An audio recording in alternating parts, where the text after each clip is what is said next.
Hey gang, welcome to our second episode of Wisdom Wednesday for the year 2021. We are into January. We've had some snow here in Austin, Texas, so we feel like we've had our 3 days of winter already in 2021. And as you may know from last week, our motto for the month of January is turn it up. So we're going to help you turn up your life, your health, your happiness. We're going to hit on all those topics, and we're even going to talk a little bit about memory and how that gets affected by different aspects of your lifestyle today. But first I want to talk about our contests. We've got two contests, not just one, but two contests going on right now on social media, one on Facebook and one on Instagram. And you can be the proud winner of one of these Sony Bose Bluetooth speakers that sync with your phone or some other music device, and an iPod, and they're made for playing out by the pool. They're waterproof. They've got big sound. I've already heard one of them. We've got two of them right here. They're a pretty blue color that matches the blue in our office, and so tune in, Facebook, go on our Facebook page, Austin Dental Spa, or go and like our Austin Dental Spa page, or you can go to Instagram, and it has directions at the Austin Dental Spa Instagram post, and you follow those directions and basically follow us on Instagram, and your name will automatically be entered into the contest to win one of the two sets of speakers. So turn it up and let's have some fun with this.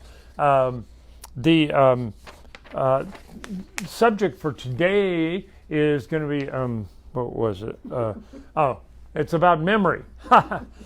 Just a little joke there. I couldn't resist. We're going to talk about memory and how different things can affect your memory. There was a study that just came out, and Harvard puts out this medical newsletter that's associated with their teaching hospital at Harvard Medical School, is McLean Hospital in Boston. And they put out some really interesting articles, especially during all the COVID stuff. I relied on them for a lot of good information. And just like everybody else, they went down a couple of rabbit holes too with information that turned out not to be as valid as what they thought it was. But back in March and April, that seems oh so long ago. But there was a lot of misinformation and a lot of people guessing, or the scientists disagreeing on what was the right approach to take, and then the politicians threw their hats in the ring, and it got a little crazy for a while. But now we're starting to figure out a lot more about it. But we're not even going to talk about COVID this week. We're going to talk about memory. And one of the main things I got from this article is that one of the biggest factors that can affect your memory is stress. You think we've all been under a little bit of stress in 2020? So glad to see 2020 in the rearview mirror. But stress can elevate your cortisol levels. It can affect your memory by getting you so flustered that you can't remember some of the normal little simple things like where you put your glasses or where you put your car keys. And this Dr. Cho is a neuropsychologist at Harvard's teaching hospital, McLean Hospital, and she said to some degree memory lapses are a normal part of aging. So don't get worried if you're over 65 and you're under a little bit of stress and you lose your car keys or can't remember whether you had your coat on or left it at the restaurant. Supposedly that's just a normal part of aging. But what I thought was very important is that they came up with this acronym called DANCERS, dancers. And I'm going to go through each one of those letters and tell you what they symbolize. But they said these are 7 factors that you can utilize to help your memory and to either stave off or completely eliminate the possibility of getting dementia or Alzheimer's. The first one, D, is disease management. And what they define that as maintaining a healthy weight, don't smoke, keep your blood pressure, cholesterol, and blood sugar levels in line to help preserve cognitive function. That's kind of a no-brainer. Stuff that we talk about here on Wisdom Wednesday all the time is disease management or keeping yourself healthy. A, for activity, any kind of cardio exercise, walking, swimming, playing sports, all those things are good for your brain. They're good to get the cardio going in your system, get your blood flowing, and it increases not only the blood flow to your brain, but the energy level of your brain to stay active. N, remember this is dancers, so D-A-N. N is for nutrition. Well, we've been talking about that ever since we started Wisdom Wednesdays, how important nutrition is and a good diet is. All these newer diets that are out now, the keto diet, we talked about it quite a bit early last year before the COVID thing hit. And now the Mediterranean diet is the new big one on the market. Almost all of them have minimized refined carbohydrates, so things with sugar in them, the processed foods, Fritos, corn chips, all those kind of things, all the things that taste good, pretty much off that list. But anyway, nutrition, you can figure that out for yourself. Fruits and vegetables, unless you're allergic to something. Eating leafy greens and nuts and seeds, pecans, almonds, great source of protein and the good kind of oils. Healthy fats, that, believe it or not, there are healthy and non-healthy fats. Avocados are a perfect source of the healthy kind of fats. The C, we've got D-A-N, now C is for cognitive stimulation. I've seen a lot of articles in the past few years about this, that working a crossword puzzle, doing something to stimulate your brain on a daily basis, the people that decline the most, and we've had a good lesson in this last few months with people in the nursing homes that are being locked into their rooms and isolated from the outside world. Their family can't come in and visit them because they're concerned about COVID outbreaks taking out some of the residents of these places.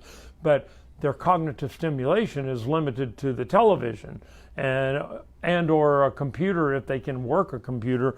But they're seeing now, they're just starting to do some studies on that, the cognitive decline in these people that have been in these cloistered environments where they did not have the social interaction that they were used to having, and it's a significant event that they're not functioning as well. They don't know if it's a temporary reversible situation or if it's a permanent fix. That maybe by this time next year I'll know a little more about that. So we got D-A-N-C. Now the E is engagement. It kind of goes right in hand with what I was just saying. The social engagement is an important part of maintaining a healthy social status, is being around other people, being engaged with other people, even if it's through social media. At least you're using your brain, you're engaging with other people. But it seems that we're finding out that that's a huge part of staying mentally and physically healthy. We got D-A-N-C-E, and now R. What would you think that stands for? Relaxation. Believe it or not, your brain has to have downtime. So do activities like, exercise for some people can be considered relaxing. When I used to run until my knee told me I should probably stop, I used to hit those points where running along, it wasn't painful anymore. I wasn't thinking about having to breathe heavily. Now, sitting on a stationary bicycle is actually kind of relaxing for me. My brain goes off into all kinds of different directions. Yoga, meditation, sitting and reading a book, taking a hot bath, all those things can be considered relaxation. So engage in some of those if you haven't been doing that and taking care of yourself. Very important. So now we got the D-A-N-C-E-R. How about S? Well, this goes right in, segues in with relaxation. Sleep. Sleep is so important. The average person needs 7 to 9 hours of sleep per night. Your body and particularly your brain, removes all the toxins and gets, while the rest of your body is kind of shut down and you're not up and walking around and thinking about things, that's when your body relaxes and heals. And it removes all the toxins. They get out through your liver and your kidneys and sometimes out through your skin. But it's important to get enough sleep, especially with the way things are right now. So there's your DANCERS. And these Harvard researchers came up with those 7 points to make yourself healthier and to stimulate your memory and keep your memory functioning. So, if you've got somebody that's in your family that's experiencing memory losses, or if you can't remember who I am from 5 minutes ago when we started this, you might need to practice some of these things. Dancers, you can find it on the Harvard Medical website. Harvard Health Publishing is what it's called, sponsored by Harvard Medical School. And download the article yourself. We always do a little health tip at the end of Wisdom Wednesday, and I'm going to come back to one that should be well known to all of you who watch regularly: vitamin C.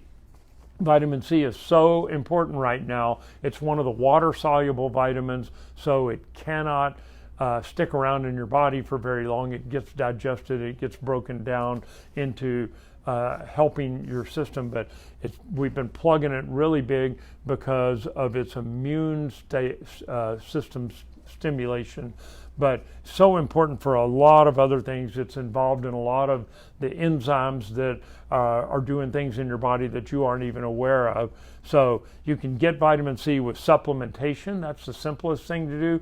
We usually tell people start with at least 1,000 milligrams per day. It sounds like a lot because the manufacturers try to sell them in 250s or 500s. By the 1,000 milligrams, the big capsules are not that hard to swallow. You need a minimum of 1,000. You can try getting it from your diet, eating a lot of oranges, grapefruits, those kind of things. But it's simple to just take it in a supplement pill at the beginning of every day. If you are or ever were a smoker, you need to quadruple that and boost it up to 4,000 milligrams a day. And I know it sounds like a lot, but the smoking particularly zaps your body of vitamin C. And if you smoke for years and years, it's hard to ever get back to a balance in vitamin C. What you want to do is overload your system with vitamin C. You can't OD on it.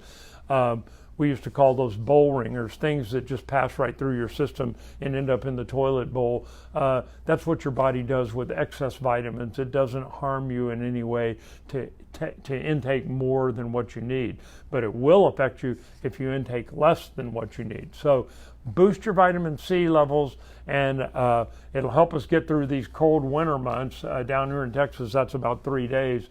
Up north, I know that's more like 3-4 months. So boost your vitamin C levels, stay healthy, stay safe out there, and let's get through another week. And I will see you next week for another version of Wisdom Wednesday.